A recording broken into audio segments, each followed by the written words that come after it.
what your goals are, and then what are you going to do? What are you going to do to get there? Like, and who can help you on the way? Because usually sometimes it's hard to set goals without support from someone. Right. So hopefully you're getting support from, whether it's a family member, a significant other, a friend.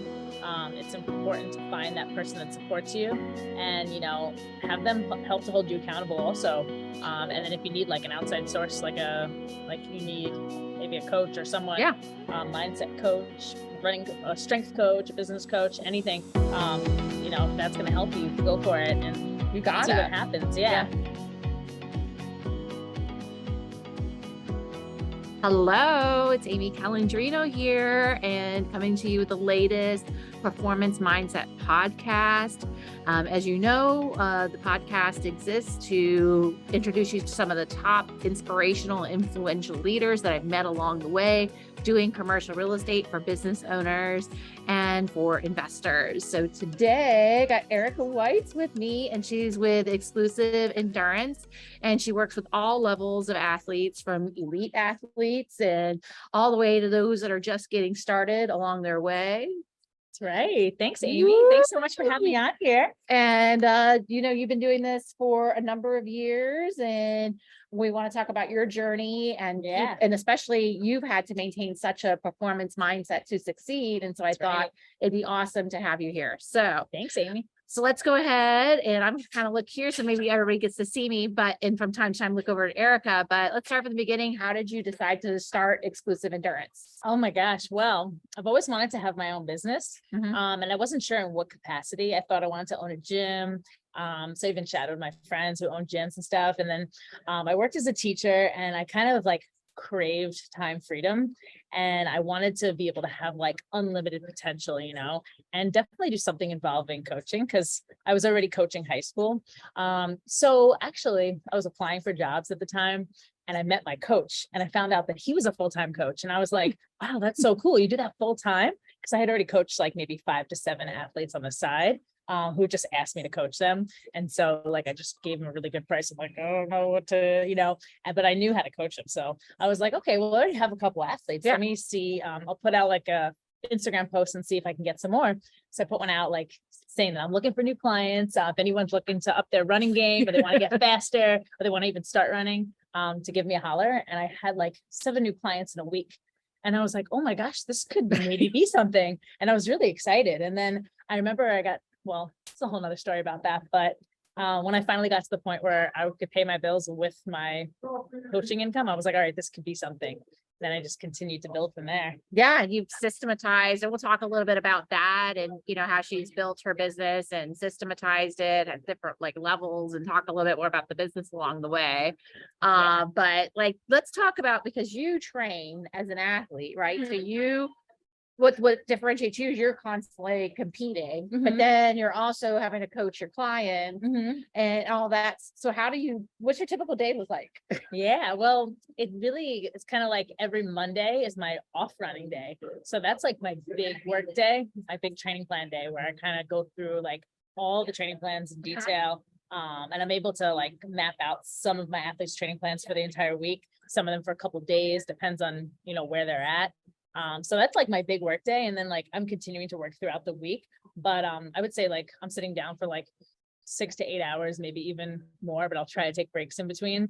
And then on Tuesdays, usually I have like my easy run, and then I'll come back. I might have some meetings, like new potential clients. I might, I'm working on some plans that I didn't get to finish for Monday, communicating with athletes. That kind of happens all week.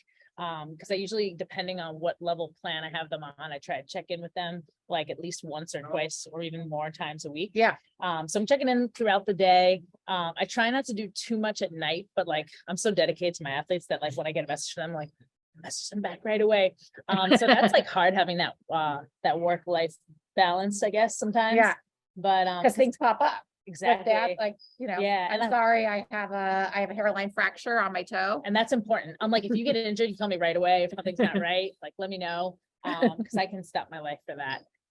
But yeah, no, And get you into a really good foot and ankle doctor or whatever it requires. That's if you're true. here locally in Central Florida. Thankfully, I'm thankful to have good resources in this Right. area. So if I, coach athletes from all over the nation and Yeah. even some I've coached in other countries. But if I have an athlete that lives in Orlando, who most of my clients do live in Orlando area, if they have an issue, like Amy's one of my athletes, I coach her and we do personal training and running coaching. And she had an issue going on with her foot. I'm like, let's not even mess around with this. We're going to call Dr. Gideon. And he's amazing. He got you right in. Yep. Like he didn't even need to message me back. He just called her right away. And Yeah. they hooked it up. I had tendonitis to begin with, and then I had a hairline fracture now to my toe, which has nothing to do with running. I just was trying to run to take care of my little babies, and You're I juggling tripped. a lot. Yeah. So I told them, do they have frequent flyer discounts now? Oh my gosh. Because you're like a regular the foot doctor, but luckily Yeah. he can help you out Right. to get you better faster. And that's always the goal. And so you do some stuff at night. You try not to, and then like Thursdays you have runs. Yeah, every Thursday I have it's open for everyone. It's like an offset of my business. So it's called Tap It and Run. Yeah. It's welcome to everyone, all levels. You don't have to be an exclusive endurance athlete, Yeah. but you can be. And it's cool because it gives new runners a chance to learn about running. I've had some people come in just because they want to make friends, and then they end up running a half marathon like months later. It's Wow. amazing. We do have some athletes like that. Like they're walking maybe in the beginning, and the next thing you know, they're leading the group. It's really exciting to see. So every Thursday, 6 p.m. in downtown Orlando, Thornton Park. Yeah. And you've also done different small businesses just depending on, but right now, where are you having those right now? Oh yeah. So every Thursday, usually it's either at Cabos in downtown Orlando, Cabos Bar and Kitchen, or it's at Anthony's Thornton Park. Yeah. Sometimes we'll like mix up and go to different places, but usually in about the same area. And then probably Saturdays you have races. Saturdays, yeah, if there's not a race, usually we'll try to get athletes together to, go for long runs. We're all different levels sometimes. So like there's some of my athletes that I love coaching people and helping them get faster than me, like especially with the guys, like I'm like, all right, start with me. They might be a little behind or with me, and then I'll coach them to be faster. And then we can actually push each other, which is really cool. And then, so where was we going with that? So like sometimes we'll pop up events on the weekends too. Maybe like running and yoga we've done many times. We even do running pub crawls. So that attracts like, maybe the party people. And then we'll have like sometimes our Thursday run, we even did like a track workout one day. So usually just an easy run, and that attracted more of the competitive people. So we kind of like to attract as many people as possible. Yeah. Great thing about running is like everyone has a different goal, but we can all come together, even if it's just for the warm up and cool down. Yeah. Or beer. Good. True. Or if you don't drink kombucha. Yeah. So what do you think sets you apart from others? Because there's like, it seems like everybody's a coach nowadays. There are a lot they of say they're a coaches. coach, but like, but you having worked with you definitely have like a unique skill set. And I think Thank also you. you're like a practitioner, but what else do you think differentiates you? There's a couple different things, but I think one, first of all, would be like the personal touch. Like when I coach somebody, I'm like invested in them. Right. And I want to make sure that they're not just running, but they're like doing all the things outside of running that are going to make them a better runner. Cause that's really like a big part of it. And also mentally, like I'm there to motivate them, to push them, challenge them, but also to hold them back. And some athletes or some coaches, it depends, like everyone has their own style, and some people just like to give a plan, and I can do that if people want. I never used to do it, and now I've kind of got a little more into it because some people just want a training plan.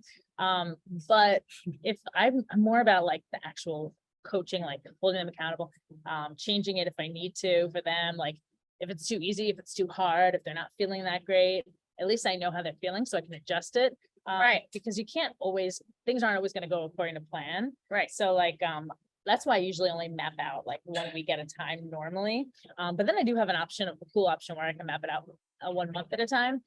So if someone's on that plan and they have an injury or something, they still need to tell me right away. So I make sure like I design it to where there's still a personal touch for everyone, depending on, what they need, what they want. So personal touch is one. And then another, is that I have fun with it. So, I'm serious and the workouts are hard. Yes. But I always like to have fun.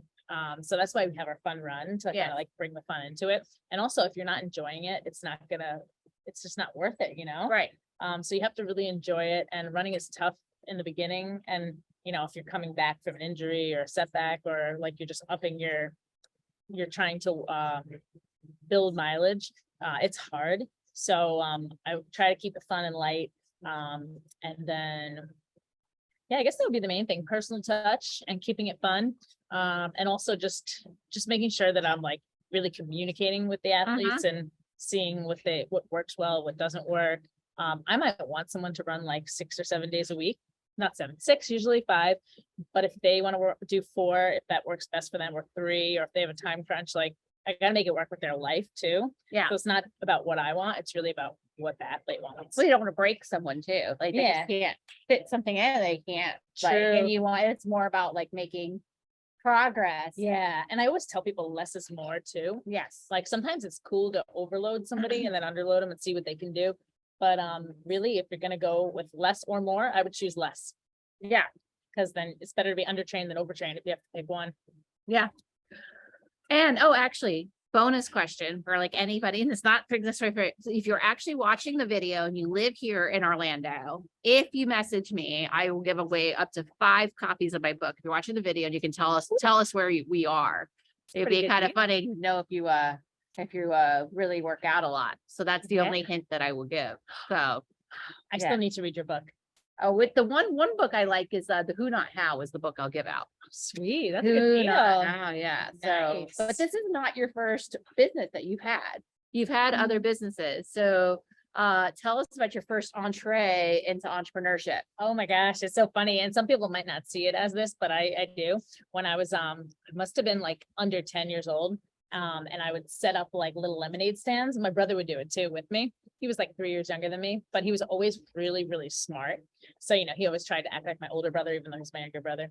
So we'd set up lemonade stand. We'd make the lemonade with like, lemon juice, or like lemon juice bottle of juice. We'd put water, sugar, natural. Yeah. And then we just mix it up. We'd sell it for $0.25. And we'd just be outside our driveway, and like not too many people would drive by because we lived in a neighborhood. But then we did have a baseball field at the end of the road, and like people would come back from games and stuff. And sometimes they'd stop, and a lot of times they felt bad giving us just $0.25, so they give us $1. And making a couple bucks as a young child under 10 is pretty good. So we do that often. We also hosted like garage sales. Yeah. But, a lot of people got disappointed because it wasn't a traditional garage sale. It was just like my brother and my like old toys. But people would like them. And it was so funny. We'd sell them. I remember I sold one for like 25 cents. My brother sold the same toy for like 45 cents. And luckily they looked at both and they bought mine. So, you got to have strategy. He was younger. He learned from me. So that started then when I was 12. I started babysitting. Yeah. So that was like my own business. And when I think about it now, like 12 is pretty young. But the parents of the kids that I babysat, neighborhood kids to start, they trusted me. And so some of them were like the parents of my parents' work friends, coworkers. They trusted me to watch their kids. So, from 12 all the way up through 18. When I was in high school, instead of having like a job where I go to and clock in and all that, I could work when I wanted to, which was nice. Yeah. And I would go to school, go to either soccer or track or cross country or indoor track practice. And then I would go babysit after that. So before I could drive, my mom would actually drive me from the school to the babysitting people's house, or they would pick me up. And I would usually stay there till like 9, 10 p.m. And I would do that like sometimes like every day or a couple times a week. Oh my goodness. Yeah. There was so you made some bank. I made some money, yeah, and I had to raise my rates too. And that was a tough part, learning at a young age how to raise my rates. Like I would ask my dad for advice, and and so I always knew like I wanted to make money because luckily, fortunately, I was my parents raised me well. They supplied me what I needed, but there were a lot of things I wanted, and they wouldn't just get me everything I want, which is smart when they're young. Yeah. So I knew if I wanted to get those things, I would have to work for them, and then working for them made me realize the value of money, the value of hard work. So learning at a young age is really parenting. And it's so interesting. Almost all my sitters, for you, many people who watch this or listen to this know I have a couple toddlers. There's like almost like this community of parents that parent that way and don't give their kids everything. Yeah. And it's so interesting. Almost every one of my babysitters know each other within 1 or 2 degrees, and they're all part of this parenting kind of subset that have that way, because I do think there is a lot of parenting right now where you just want to give them everything, but then they got to learn how to earn it. And so we have some really great sitters. That's awesome. Good deal. Yeah. I know that maybe they're friends with each other. They feed off each other. Yeah. Yeah, it's really good to have it that way. And like, I was also fortunate. My parents gave me allowance for doing Right. chores. So like, I knew I was going to set the table. I was going to do the yard work, and it wasn't easy chores. Like, it was like, we'd be out some weekends, we'd be out there for hours and hours, like weeding the lawn. And I actually hated yard work, but I knew it was going to make me that money that was going to get me things I wanted, and also things that I could save. So that's really important. They taught me how to save. So that's important when you're a business owner too, because like, especially starting the business, you know, I had to take a pay cut to like get it going. But if I could save money, I wouldn't have been able to get through that time. So that's really important. It is really cool when you build like a really strong presence, like an expert in your field, and then you're able to really build upon that. So I think also part of that is having that confidence and having that mindset, which brings us to like, this is the Performance Mindset Podcast. So I like to interview like athletes and entrepreneurs and leaders. And of course, you got like a combination of both. I mean, it's like, it takes a lot of courage to have a business and also be an athlete. So take us to, how do you keep that podcast, that mindset? Yeah, that's really good. And I think running has helped me with, you know, because I've been running competitively since I was in middle school, and that's really helped. And I've been able to like apply that into business. Sometimes I feel like I'm better at applying it with running than I am in business, but I'm working on it and getting better. But just really like setting goals, I think, is the biggest thing, because you're not going to be motivated every day, whether it's running or like working your business, because you could just, nobody's watching over you and holding you accountable sometimes. That's why I have to have a business coach sometimes. But yeah, so you have to like make sure that you're prioritizing and that you're setting goals. That's exactly it. Like, I usually make like my goals for running, and then I'll set my goals for business, and like, I'll write them down like somewhere near my desk. I should keep it in the car too. I always recommend athletes do that. Put your goals everywhere where you can see them all the time, and it'll keep you thinking about them. So then subconsciously you'll actually end up doing what you need to do to achieve them. So do it with running, I do it with business. And then my problem is I meet the goal and I'm like, no, I didn't reach the goal because I should be higher. It's like, no, celebrate the little goal and then you raise the bar, and set another goals. But you do have to celebrate those little accomplishments and milestones and like setting those goals. So I think that really helps, because yeah, like I said, like, even as an athlete, some days I don't want to run. I'm just like, it'd be really nice to just hang out here and, you know, just watch some Netflix or something like that. But that's not really going to get me where I need to be. And then usually once I do that run, if I didn't want to do it, I actually end up feeling a lot better when I'm finished. Yeah. And same thing with business. It's like, yeah, sometimes it's not fun, like sitting down and like, you know, strategizing a way that you can be creative, or, you know, thinking about different ways and just like doing the work to get there. I think it's kind of fun, but then sometimes you don't want to do it. Once you do it and you get those results, then you realize like you got to be consistent with it. Awesome. So, how did you come up with the name of your business? Oh yeah. So, it's funny, when I was in college, my roommate used to always say exclusive. Like, she'd be like, that's so exclusive. And I thought that was really cute. So I started saying it a lot too. So she kind of started, and I told her, I was like, you know, you kind of started the name for my business. She's like, I should get copyright on that. So yeah, so I rolled with it, and like, I kind of kept it going. And so when Instagram came about, I'm like, ooh, I have to come up with a creative name for Instagram. So I came up with Exclusive Erica back in 2014. And then 4 years later, my business was called Run with Erica. Yeah. Because I didn't know what to call it. And everyone's like, just call it that. I'm like, but I shouldn't listen to other people, you know? But it was good. Like, Run with Erica was fine, but I just didn't want my name in the business. Yeah. Because I wanted to make sure that, like, you know, it's not just for girls, for guys, girls, everyone. And also, like, you know, I just wanted to be something different and scalable. So, yeah, exactly. Maybe even, who knows? Yeah, you're true. So exclusive endurance just seemed right, because I train mainly endurance athletes, some sprinters, but you have to have endurance to even sprint and when they get through workouts. So, and then some of my athletes I train aren't even runners, like, just they want to get in shape. But you have to have endurance to get through a strength workout too. Yes. So exclusive endurance just kind of flowed. Yeah. Oh my goodness. But so you came up with that business, and then what do you think is like the most favorite thing about what you get to do? So we talked a little bit about it, but what's your favorite part? Really, I just love watching my athletes like progress and get faster. Yeah. and meet their goals, that's really exciting, because a lot of people, they don't really know how far they can push themselves. And even with myself, I have a coach too, because I coach for strength and for running, because I never knew how much weight I could lift, or how fast I can actually run. So yes. What was the question again? So then, like, what is your favorite thing? Oh yeah. Yeah. So just watching them progress, helping them through the whole process. Also watching my athletes like have comebacks. Yeah. So like some people, like one of my athletes took 10 years off running, had kids and, whole life and everything. And she decided she wanted to like get back close to where she was. So then like watching her progression from like running a 26-minute 5K, which is still pretty solid in January, to like now all of a sudden she's at like in the 21s. Wow. And, close to where she was like 10 years before. So that's a really exciting example. Even coaching, like when I coached high school, I had started my coaching business like a year after actually that year that I ended coaching high school, a couple months later. So then the next year I came back to watch the guys that I used to coach and running. And the one that I got into running, like I had to try for like 3 years to try to get him to do track and cross country, finally did it. And then I watched him win his district meet. And I was like, after 1 year of, I coached him for a year, and then wow, I left, and then he's winning now. So now he's like competing, watching some of my athletes that I used to coach competing in college. It's really cool. So yeah, I think that's like one of the most rewarding things. And just, being able to help people, whether it's like running goals, fitness goals, or just like, getting in shape and just feeling their best.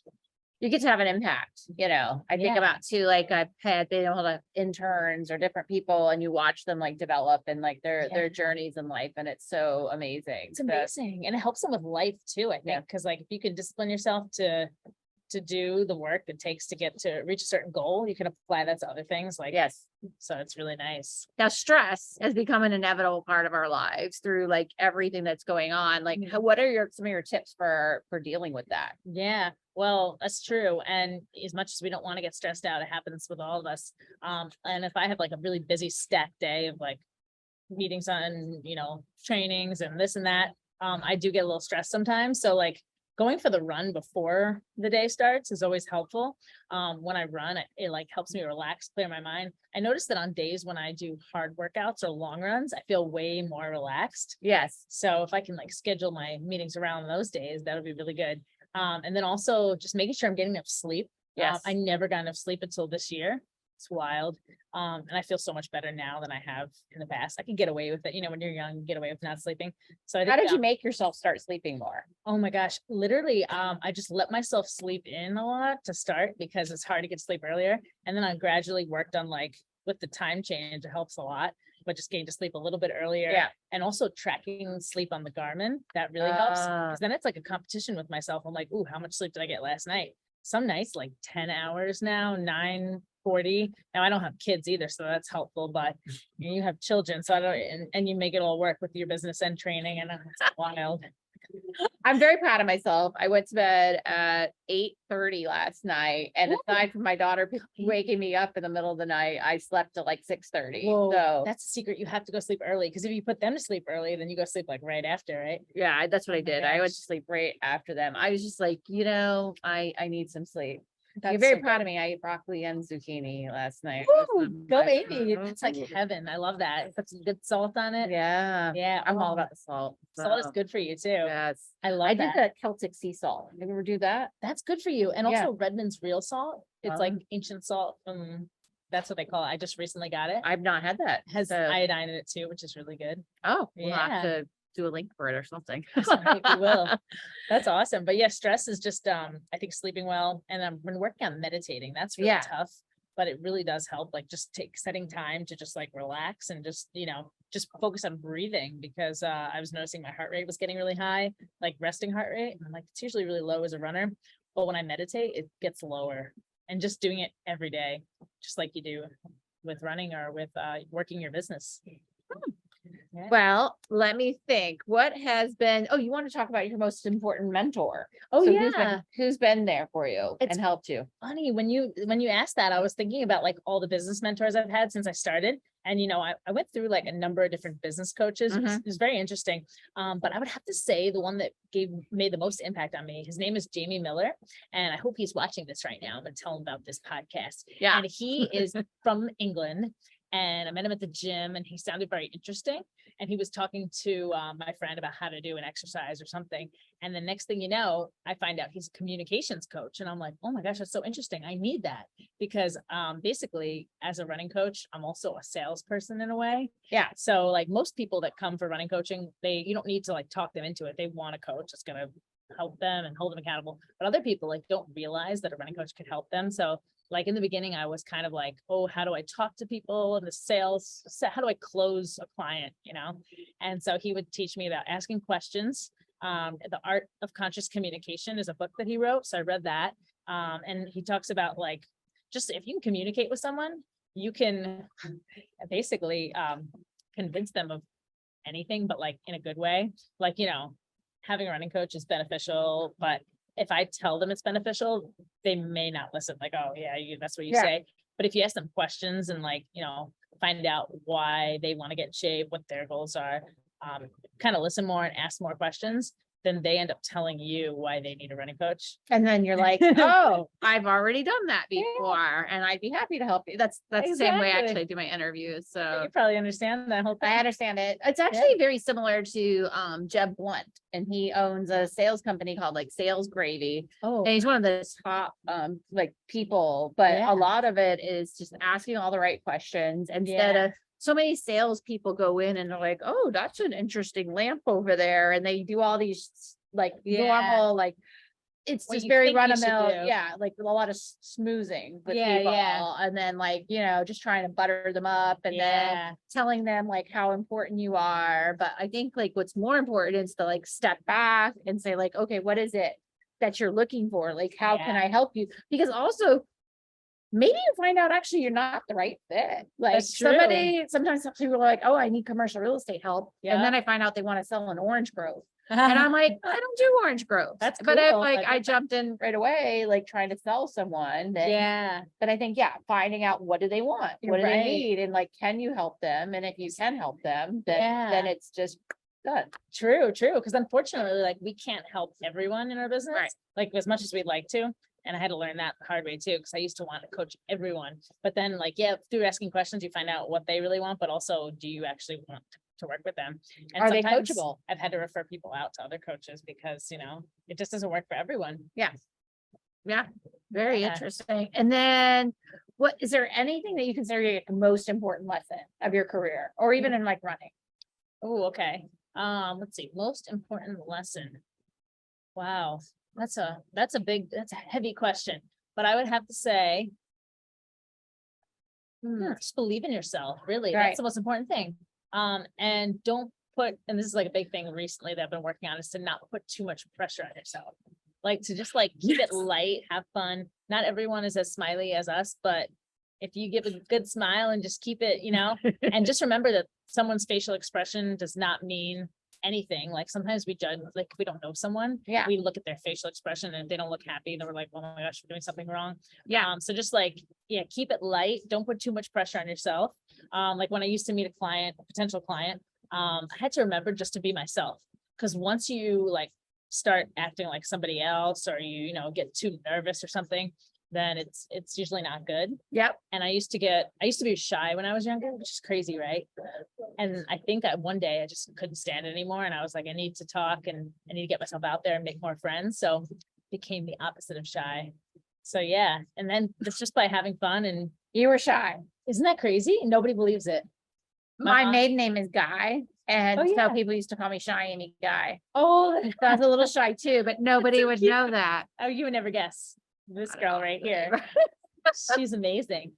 Well, so we talked about a lot today. Is there anything else that you want to talk about or share that you think would be helpful to the listeners that? Oh, yeah. Well, let's see. I would say, set big goals. Yeah. Because you never know if you can achieve them. Like, So usually I like to set, like for running, let's say an A goal, a B goal, and a C goal. So an A goal is like a stretch goal. Like, it would be really awesome if I could do this, even if you don't 100% think you can do it, like just set that as a goal. And your B goal is like, all right, I'm at least going to do this. And then your C goal is like, just get under this time. Usually you want to get that A goal, or if you get any of them, A, B, or C, it's always a win. Yeah. So that's good too. So, and it's also, this is airing beginning of 2023. So what are some things too, to help people in that goal planning process? Oh yeah. So this is like a fresh new start. It's the new year, you never know what can happen, but, whether it's, figure out what your goals are, and then what are you going to do? What are you going to do to get there? Like, and who can help you on the way? Because usually sometimes it's hard to set goals without support from someone. Right. So hopefully you're getting support from, whether it's a family member, a significant other, a friend. It's important to find that person that supports you, and, have them help to hold you accountable also. And then if you need like an outside source, like you need maybe a coach or someone, mindset coach, running a strength coach, a business coach, anything, if that's going to help you, go for it, and you got see what happens. Yeah. And I think speaking it into existence too, like, I think sometimes is important, and don't be afraid, like, even if you speak it into existence, then and you don't get to it, then who cares? Some people are afraid to tell others their goals. And you know what? You can't be afraid of failure. No, I had some goals that I've had for years. Like, since 2010, I wanted to qualify for the Olympic Trials Marathon. It took me 9 years, but I got it. Really probably 4 or 5 years of actually trying. But in that time period, I was like, oh, is this worth it? It's a lot of work for what?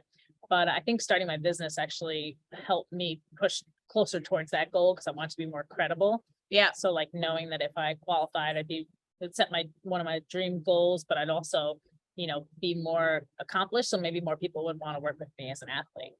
So yeah, just like finding your why. That's really important. Yeah. Like you have your kids. It's like, you want to be successful to help them, and, help and give them opportunities and show them what's possible too, which is really cool. It is. And then just like my because I think of me and my family and us trying to build like our legacy and like our wealth.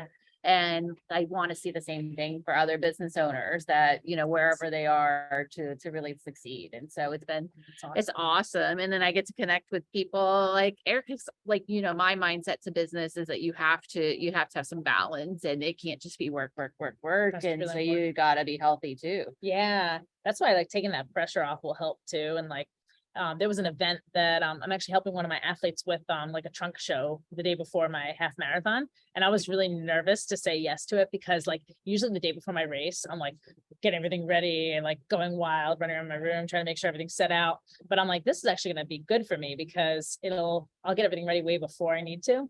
And then I can enjoy the show, and it'll be like a nice diversion. So I'm not just thinking about the race. So yeah, just finding diversions, and balance is that way you stop focusing on it and you don't stress out. Exactly. Yeah. And then when it's game time, you can focus even better. Yeah. Channel your focus into the game or the race or whatever you're doing. Channel it. So how do people get a hold of you? Oh yeah. So if you want to get a hold of me, it depends on if you're like a social media person, you can follow me on Instagram at exclusive Erica, 2 E's. And then if you're like LinkedIn, Erica Weitz, WEITZ. Email, it's Erica at exclusive-endurance.com. Yep. Yeah. I'm not going to get my phone number here, but you can. You could.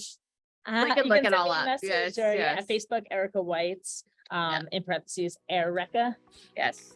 That's when I run. Erica. I like Isn't that cute? That's awesome. That is awesome. Well, thank you to everybody who listened. Be sure to follow us, like, subscribe, all the different things. And then don't forget, if you are watching the video and you live in Orlando, I'd just be curious who contacts me and lets me know if they know where we're at. Because I didn't try to hide it. Yeah. All right. Well, thanks, Amy. Yeah. And actually, we are going to get to training now. Work out. All right. Have an amazing